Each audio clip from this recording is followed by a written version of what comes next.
வணக்கம் அன்பு மக்களே. இந்த பதிவில் நாம் பார்க்கிறபோது 2024ஆம் ஆண்டு ஆகஸ்ட் மாத கடகராசி பலன். இந்த ஆடி மாதம் 16ஆம் தேதி வியாழக்கிழமை முதல் ஆவணி மாதம் 15ஆம் தேதி சனிக்கிழமை வரை உள்ள ஆகஸ்ட் மாத கடகராசி பலன்கள் பற்றி நாம் விரிவாக பார்ப்போம். இந்த ஆகஸ்ட் மாதம் 17ஆம் தேதி சனிக்கிழமை அன்று தமிழ் மாதமான ஆவணி மாதம் பிறக்கிறது.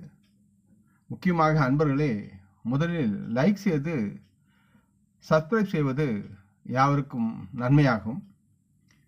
இந்த ஆகஸ்ட் என்பது யூலியன் மற்றும் கிரிகோரியன் நாட்காட்டியின்படி ஆண்டின் 8வது மாதமாக இருக்கிறது. இதன் நீளம் 31 நாட்கள். ரோமானிய சர்வாதிகாரியான அகஸ்டஸ் சீசருக்கு மரியாதை செலுத்தும் விதமாக இம்மாதத்திற்கு இப்பெயர் சூட்டப்பட்டது. தெற்கு அரைக்கோணத்தில் ஆகஸ்ட் என்பது வடக்கு அரைக்கோணத்தின் பிப்ரவரி மாதத்திற்கு சமமான பருவமாகும். வடக்கு அரைக்கோணத்தில் ஆகஸ்ட் கோடையில் விடுகிறது. தெற்கு அரைக்கோணத்தில் குளிர்காலத்தில் இந்த மாதம் விடுகிறது. பல ஐரோப்பிய நாடுகளில் இந்த ஆகஸ்ட் மாதம் பெரும்பாலான தொழிலாளருக்கு விடுமுறை மாதமாக இருக்கிறது. பண்டைய ரோமில் ஆகஸ்ட் மாதத்தில் ஏராளமான மத விடுமுறைகள் நிகழ்ந்து அவர்கள் கொண்டாடினார்கள். ஆகஸ்ட் 2024 கடகராசி பலன் விரிவாக பார்ப்போம். பொதுவாக கடகராசி மக்களுக்கு இந்த மாதம் பல வழிகளில் பலம் தரும் மாதமாக இருக்கிறது. இருப்பினும் உங்கள் ஆரோக்கியத்தில் நீங்கள் அதிக கவனம் செலுத்த வேண்டும். பிற்போக்கு நிலையில் இருக்கும் சனி பகவான் உங்களின் கடகராசியிலிருந்து 8வது வீட்டில் நிலைநிறுத்தப்பட்டு ராசிகளை ஆட்சி செய்கிறார். இதனால் உங்கள் வாழ்க்கையில் தங்களின் உடல்நலம் தொடர்பான சவால்களை நீங்கள் சந்திக்க வேண்டி இருக்கிறது என்பதை மறுப்பதற்கில்லை. மற்றும் இந்த நேரத்தில் கடகராசி மக்கள் தங்கள் உடல்நிலையில் சிறப்பு கவனம் செலுத்தாவிட்டால் தேவையற்ற நோய் சார்ந்த பிரச்சனைகளை சந்திக்க நேரிடும். இதனால் இவர்களுக்கு மன அழுத்தம் அதிகமாகி அதனால் துன்பப்படும் வாய்ப்புகள் அதிகமாக இருக்கிறது. இதனால் எக்காரணத்தை கொண்டும் எதை பற்றியும் சிந்திப்பதை தவிர்த்து உங்களின் தேக ஆரோக்கியம் நோக்கி அது வரும் சூழ்நிலையை எதிர்கொள்ள தயாராக இருக்க வேண்டும். கடகராசி மக்களின் தொழிலை பொறுத்தவரை இந்த மாதம் உங்களுக்கு சாதகமாகவும் பயனுள்ளதாகவும் இருக்கும். மற்றும் உங்களுக்கு தங்களின் தொழிலில் நல்ல வெற்றி வாய்ப்புகள் இந்த மாதம் இருக்கிறது என்பதை உணர்ந்து செயல்படுங்கள். கடகராசிக்கு 10ஆம் வீட்டின் அதிபதியான செவ்வாய் பகவான் 2ஆம் வீட்டில் சஞ்சரிப்பதால் உங்களின் வேலையில் உங்களின் நிலை அல்லது அந்த ஸ்தானம் பதவி ஸ்தானம் வலுப்பெறும்.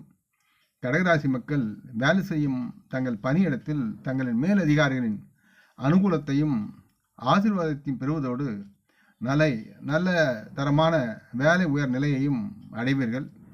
கடகராசிக்கு 6ஆம் வீட்டின் அதிபதியான தேவகுரு குரு பகவான் 11ஆம் வீட்டிலும் 10ஆம் வீட்டிற்கு அதிபதியான செவ்வாய் 5ஆம் வீட்டிற்கும் அதிர்ஷ்டத்தின் அதிபதியான வியாழன் 11ஆம் அமர்ந்திருப்பார். இந்த காலகட்டத்தில் உங்கள் வேலையில் பெரிய பதவி உயர்வு உங்களுக்கு கிடைக்கும். மற்றும் அந்த பதவி உயர்வுகளுடன் வருமான அளவுகள் உயர்வதற்கான தெளிவான அறிகுறிகளும் தென்படுகிறது. வியாபாரம் செய்யும் கடகராசி மக்களும் இதை மனதில் ஏற்றி கவனமாக கையாள வேண்டும். கடகராசி மக்களின் தொழில்களில் மூலதன முதலீடு தேவையாக இருக்கும் இந்த மாதத்தில். அதுவும் இக்காலத்தில் கிரக நிலைகளால் உங்களுக்கு பூர்த்தி செய்யப்படும். கடகராசி மக்களின் காதல் உறவில் நல்லதொரு முன்னேற்றம் ஏற்படும். இந்த மக்களின் எண்ணங்களில் தோன்றும் சிறு சிறு மாற்றங்கள் மூலமும் தங்களின் காதல் உறவில் நல்ல நேரத்தை செலவிட்டு மகிழ்வார்கள். கடகராசி மக்கள் இந்த நேரத்தில் தங்களின் காதல் துணையை திருமணம் செய்து கொள்ள நீங்கள் முடிவு செய்யலாம். மற்றும் இந்த உறவும் உங்களுக்கு நிலையானதாக இருக்கும். கடகராசி மக்களின் காதல் உறவில் சிறிது இடைவெளிக்கு பிறகு உங்கள் காதல் வாழ்க்கை அன்பான தருணங்களால் நிரப்பப்படும் என்று நம்பலாம். இந்த நிலை உங்களின் குடும்ப வளர்ச்சிக்கான நேரமாகவும் உகந்த காலமாகவும் இருக்கும். இதனால் உங்களின் குடும்பத்தில் தங்களுக்கு பிறந்த குழந்தையை நலமாக வளர்க்க அதிக கவனம் செலுத்துவீர்கள். இந்த மாதம் கடகராசி மாணவர்களுக்கு தங்களின் கல்வியில் சாதகமான ஒரு முன்னேற்றம் இருக்கிறது என்பதை நம்பி செயல்பட வேண்டும். இதனால் தாங்கள் நல்ல வெற்றிக்கான வாய்ப்புகளை பெற்று உண்மையாக கல்வியில் உயர்வதற்குண்டான சூழல் இருக்கிறது. கடகராசி மாணவர்கள் தங்களின் கடின உழைப்பின் மூலம் தாங்கள் கற்கும் கல்வியில் வெற்றி அடைவார்கள். கடகராசி மக்கள் தாங்கள் வேலை செய்யும் பணியிடத்தில் கடுமையாக உழைத்து தங்களின் வாழ்வில் வெற்றி அடைவதில் முன்னேற்றம் காண்பதற்குண்டான சூழல் இருக்கிறது. இதனால் கடகராசி மக்களின் குடும்ப வாழ்க்கையில் மகிழ்ச்சி மற்றும் அமைதிக்கு வழிவகுக்கும். இந்த நேரத்தில் கடகராசி மக்கள் பல்வேறு இடங்களுக்கு தேவையற்ற பயணங்களை ஏற்படுத்தி செல்வது, அதை தவிர்ப்பது நல்லதாக இருக்கும். பயணங்களை திட்டமிட்டு செயல்படுங்கள், உங்களுக்கு யாவும் நலமாக இருக்கும். அடுத்து கடகராசி மக்களுடைய தொழில் சார்ந்து பார்க்கும் பொழுது, தொழில் ரீதியாக கடகராசி மக்களுக்கு இந்த மாதம் பலன் தரும் மாதமாக இருக்கும். கடகராசிக்கு 10ஆம் வீட்டில் அதிபதியான செவ்வாய் 9லும் 6க்கு அதிபதியான தேவகுரு விழாவுடன் சேர்ந்து 11ஆம் வீட்டில் லாபஸ்தானத்தில் அமர்வதால் தங்களின் பணியிடத்தில் இந்த மாத தொடக்கத்தில் வலுவான நிலையில் நீங்கள் இருப்பீர்கள். இந்த நிலையின் காரணமாக உங்கள் நிறுவனத்தின் பாராட்டுகளை பெறுவதோடு சம்பள உயர்வை பெற்று நலமாக வாழ்வீர்கள். மேலும் கடகராசி மக்கள் தங்களின் வேலை மற்றும் நுட்ப அறிவு அனுபவத்துடன் விடாமுயற்சி மற்றும் நேர்மையுடன் உங்கள் தொழிலில் நீங்கள் ஈடுபடுவீர்கள். நீங்கள் செய்யும் வேலையை சார்ந்து நீங்கள் உங்களின் முழு முயற்சியையும் அதில் ஈடுபடுத்தி கொடுத்து அந்த வேலையில் அல்லது தொழிலில் நல்ல வெற்றியை பெற்று லாபத்தை அறுவடை செய்வீர்கள். இதனால் கடகராசி மக்களின் உத்தியோகத்தில் நல்ல உயர்நிலை பெற்று உங்களின் ஸ்தானம் மேலும் வலுப்பெறும். கடகராசி தொழிலதிபருக்கு 7ஆம் வீட்டின் அதிபதியான சனி பகவான் 8ஆம் வீட்டில் சஞ்சரிப்பதால் சட்டத்திற்கு முரணான தேவையற்ற சில காரியங்களை செய்யாமல் இருக்க கடகராசி மக்கள் திசை திருப்பக்கூடிய சூழல் இருக்கிறது. ஆகவே பார்த்து செயல்படுங்கள். ஆகவே கடகராசி மக்கள் மிகுந்த கவனமாக இருந்து சரியான நேரத்தில் தங்களின் வருமான வரியை செலுத்த வேண்டும் என்பதை நினைவில் கொள்ள வேண்டும். இல்லையெனில் கட்டாதவர்களுக்கு கூடுதல் வரி கட்ட வேண்டும் என அது அபராதம் பெற்று கட்டுவீர்கள். இதன் காரணமாக தாங்கள் செய்யும் தொழில் மற்றும் வியாபாரத்தில் சில பிரச்சனைகளை நீங்கள் சந்திக்க வேண்டிய வரலாம். குரு பகவான் 11ஆம் வீட்டில் இருப்பதால் இந்த மாதம் முழுவதும் 7வது வீட்டை அவர் பார்க்கிறார். வியாபாரத்தில் புதிய மக்களுடன் புதிய தொடர்புகளை ஏற்படுத்த வாய்ப்புகள் அதிகமாக இருக்கிறது. மேலும் அவற்றை நன்கு பயன்படுத்தி நீங்கள் உங்கள் வணிகத்தை சரியான திசையில் நகர்த்த முடியும். கடகராசி மக்களும் அரசு துறையில் சலுகைகளை பெறுவதற்குண்டான சூழல்கள் இந்த மாதத்தில் இருக்கிறது. கடகராசி மக்கள் உங்களுக்கு கீழ் உள்ள சக ஊழியர்களை நீங்கள் சரியாக நடத்த வேண்டும். மேலும் தேவையற்ற உங்களின் அகங்கார சூழ்நிலைகளை தவிர்க்கவும். இல்லையெனில் அவர்களில் சிலர் உங்களுடன் வேலை செய்வதை நிறுத்தலாம். இதனால் கடகராசி மக்கள் பல்வேறு வகையான பிரச்சனைகளை சந்திக்க நேரிடும். எனவே கடகராசி மக்கள் அனைவரிடமும் நன்றாக பழகவும் உங்கள் கீழ் பணிபுரிகளை மதித்தும் நடந்து கொள்ள வேண்டும். இதனால் அவர்கள் செய்யும் தொழிலிலும் அல்லது வியாபாரமும் நல்ல முன்னேற்றத்துடன் உங்களுக்கு அவர்கள் உதவி செய்வார்கள். அதனால் நீங்கள் நல்லதொரு லாபத்தை அடைய முடியும். கடகராசி மக்களின் பொருளாதார நிதி சார்ந்து பார்க்கும்பொழுது இந்த மாதத்தின் ஆரம்பம் உங்களுக்கு சாதகமாக இருக்கும்.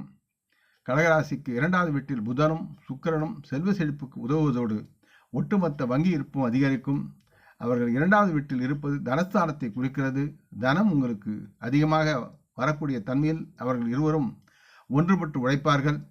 கடகராசிக்கு 11ஆம் வீட்டில் உள்ள கிரகங்கள் செவ்வாய் மற்றும் வியாழன் வெவ்வேறு வழிகளில் உங்களுக்கு தேவையான பணவரவை எளிதாக்குவார்கள் மற்றும் அன்றாட வருமானம் உயரும். இந்த வழியில் இந்த மாத தொடக்கத்தில் ஒட்டுமொத்த பொருளாதார நிதிநிலை உங்களுக்கு அதிகரிக்கும். மேலும் கடகராசிக்கு 8ஆம் வீட்டில் சனியின் நிலைப்பாட்டில் தங்களுக்கு தேவையற்ற பயணங்கள், அதனால் உடல்நலக்குறைவு மற்றும் அதிக செலவுகள் மூலம் தொல்லைகளை சந்திக்கும் சூழலும் நிலை உருவாகும். இந்த மாதத்தில் கடகராசி மக்களுக்கு வருமானம் இல்லாத நிலையில் சில செலவுகள் காரணமாகவும் சேமிப்பு குறையும் சூழல் இருக்கிறது. பார்த்து ஜாக்கிரதையாக கவனமுடன் செயல்பட வேண்டும். ஆகஸ்ட் 26 முதல் கடகராசிக்கு 12வது வீட்டிற்கு செவ்வாய் பகவான் மிதுன ராசியில் மாறுகிறார். இந்த காலத்திலும் கடகராசி மக்களின் பயணங்கள் மற்றும் வேலை தொடர்பாக அதிக பயணங்களின் காரணமாக ஒட்டுமொத்த செலவுகள் தங்களுக்கு உயரக்கூடும். இருப்பினும் இந்த மாதம் உங்களுக்கு மகிழ்ச்சியை தருவதாகவும் நிதி நிலைமைகளை வலுப்படுத்துவதாகவும் நம்பப்படுகிறது. இந்த மாதத்தின் பிற்பகுதியில் ஆகஸ்ட் 16 முதல் சூரியன் சிம்மராசியில் 2வது வீட்டிற்கு மாறுகிறார். இது உங்களின் அரசாங்க துறையில் லாபம் அதிகரிக்கும். கடகராசி மக்களின் ஆரோக்கியம் சார்ந்து பார்க்கும் பொழுது ஆரோக்கிய பார்வையில் இந்த மாதம் உங்களுக்கு சாதகமாக இருக்கும். சனி பகவான் இந்த மாதம் முழுவதும் கடகராசிக்கு 8ஆம் வீட்டில் பிற்போக்கான நிலையில் இருக்கிறார். இந்த நிலையில் கடகராசி மக்கள் தங்களின் ஆரோக்கியம் சார்ந்து எக்காரணம் கொண்டும் அலட்சியம் காட்டக்கூடாது என்பதை குறிக்கிறது. இல்லை என்றால் கடகராசி மக்கள் நோய்களை விளைவிக்கும் தொற்றுகளை பெற்று பெரிய நோய்களை சந்திக்கும் சவால்கள் உருவாகும். மற்றும் இந்த கால நேரம் உங்களுக்கு பெரிய உடல்நல பிரச்சனைகளுக்கு வழிவகுக்கும் என்பதை மறுப்பதற்கில்லை. ஆதலால் நீங்கள் தங்களின் ஆரோக்கியத்தை பற்றி மிகுந்த விழிப்புடனும் கவனமாகவும் இருந்தால் கடகராசி மக்கள் கவலைப்படவோ அல்லது பயப்படவோ எதுவும் இருக்காது. இதனால் பிரச்சனையிலிருந்து எளிதில் நீங்கள் விடுபடலாம். கடகராசி மக்களின் காதல், திருமணம், தனிப்பட்ட உறவுகள் என்று பார்க்கும்போது அதை பற்றி நாம் பேசினார். இந்த மாதத்தின் ஆரம்பம் உங்களுக்கு மிகவும் பயனுள்ளதாகவும் நல்ல பலனளிப்பதாகவும் இருக்கும். புதன் மற்றும் சுக்கிரன் ஆகிய இந்த 2 கிரகங்கள் கடகராசிக்கு 2ஆம் வீட்டிலும், செவ்வாய் மற்றும் வியாழன் 11ஆம் வீட்டிலும் அமர்ந்து உங்களின் 5ஆம் வீட்டின் மீது பார்வையை செலுத்தும் சமயத்தில் உங்களின் ஒட்டுமொத்த காதல் உறவை முன்னேற்றம் பெறும். இதனால் நீங்கள் உங்கள் துணையுடன், அதாவது காதலருடனும் அல்லது காதலியுடனும் நெருங்கி பழகுவீர்கள். காதலர்கள் ஒருவருக்கொருவர் அன்பாக பழகி பேசுவீர்கள். மேலும் உங்கள் காதலில் உள்ள உறவின் முக்கியத்துவத்தையும் நீங்கள் நன்கு புரிந்து கொள்வீர்கள். இதனால் உங்கள் வாழ்க்கையில் காதலர்கள் ஒருவருக்கொருவர் துணையின் அவசியத்தையும் அது சார்ந்த முக்கியத்துவத்தையும் வாழ்வில் கடைபிடிக்க வேண்டும் என்று எப்படியாவது உங்களால் ஒருவருக்கொருவர் பேச முடியாவிட்டாலும் அதில் நம்பிக்கை கொண்டு செயல்படுவீர்கள். உங்கள் வாழ்க்கை துணையுடன் பேசும் நேரத்தை நீங்கள் தவறவிடுவீர்கள். ஆகவே அதை தவறவிடாமல் அதை பாதுகாத்து அவர்களுடன் பேசும் சந்தர்ப்பத்தை ஏற்று நடத்த வேண்டும். இது உங்களுக்குள் நல்ல உறவை ஏற்படுத்தும் என்பதை மனதில் பதிய வையுங்கள். கடகராசி மக்களுக்கு இந்த மாதம் மிகவும் முக்கியமானதாக இருக்கும். காதலில் இருக்கும் நீங்கள் உங்களின் அன்புக்குரியவர்களுக்கு திருமண முன்மொழிவுகளை நீங்கள் அவர்கள் முன் பேசலாம், வைக்கலாம். மேலும் அந்த முன்மொழிவுகள் அவர்களிடம் வெற்றிக்கான வாய்ப்புகள் மற்றும் அது சார்ந்த முக்கியத்துவம் பெறுகின்றன. மேலும் உங்களுக்கு திருமண வாய்ப்புகள் மிகவும் வலுவாக இப்போது உருவாகி இருக்கும். திருமண வாழ்க்கையை பற்றி பேசும்போது 11ஆம் வீட்டின் சூரியன் அமர்ந்திருக்கும் மாதத்தின் தொடக்கத்தில் நீங்கள் சில முன்னெச்சரிக்கை நடவடிக்கைகளை எடுக்க வேண்டும். இல்லையென்றால் திருமண வாழ்க்கையில் பிரச்சனைகளை ஏற்படுத்தி அதை சந்திக்க வேண்டிய சூழல் இருக்கிறது. இது தவிர 7ஆம் வீட்டின் அதிபதியான சனி 8ஆம் வீட்டில் பிற்போக்கான நிலையில் அமர்ந்திருப்பதால் மாமியார் பக்கத்தில் இருந்தும் சில ஏற்றத்தாழ்வுகள் உங்களுக்கு ஏற்படும். கடகராசி மக்களுக்கு சூரியன் மற்றும் சனியின் சராஷ்டக யோகம் திருமண வாழ்க்கையில் தேவையற்ற பதற்றத்தை அதிகரிக்கும். இதனால் உங்களுக்கும் பங்குதாரருக்கும், அதாவது உங்கள் துணைக்கும் காதலிக்கும் மனைவிக்கும் இடையே சச்சரவுகள் அதிகரிக்கும் சூழல்களும் அது சார்ந்த விஷயங்களும் உங்கள் பக்கத்திலிருந்து நீங்கள் தவிர்க்க வேண்டும். நல்ல விஷயம் என்னவென்றால் குரு பகவான் இந்த மாதம் முழுவதும் 7ஆவது வீட்டில் ஒரு கண் வைத்து உங்களை நலமாக காப்பாற்றுவார். மேலும் இதனால் உங்கள் உறவுகளின் சுமூகமான ஓட்டத்தை உறுதி செய்யும் மற்றும் பெரிய பிரச்சனை எதுவும் தோன்றாது. மேலும் உங்கள் மனைவியின் ஆரோக்கியத்தில் நீங்கள் கவனம் செலுத்தி தேவைக்கேற்ப அவர்களுக்கு சிகிச்சை தர வேண்டிய சூழல் இருக்கிறது. தம்பதிகள் ஒருவருக்கு ஒரு நேரத்தை வழங்குவதன் மூலம் பல்வேறு பிரச்சனைகள் எளிதில் தீர்க்கப்பட்டு உறவு அன்பான வழியில் நடக்கும், தொடரும். அதனால் குடும்பம் மகிழ்ந்து வாழக்கூடிய சூழல் இருக்கிறது. கடகராசி மக்களின் குடும்பம் மற்றும் நண்பர்கள் என்று பார்க்கும்பொழுது கடகராசி மக்களின் குடும்ப வாழ்க்கையை பொறுத்தவரை இந்த மாதம் நிலையானதாகவும் சாதாரணமாகவும் இருக்கும். இந்த மாதத்தின் தொடக்கத்தில் புதன் மற்றும் சுக்கிரன் போன்ற கிரகங்கள் 2ஆவது வீட்டில் அமர்வதால் வீட்டில் சூழலை இலகுவாகவும் அன்புடனும் வைத்திருக்கும் சூழல் இருக்கிறது. மேலும் ஒட்டுமொத்த பரஸ்பர நல்லிணக்கத்தை அதிகரிக்கும் தன்மையில் இருப்பீர்கள்.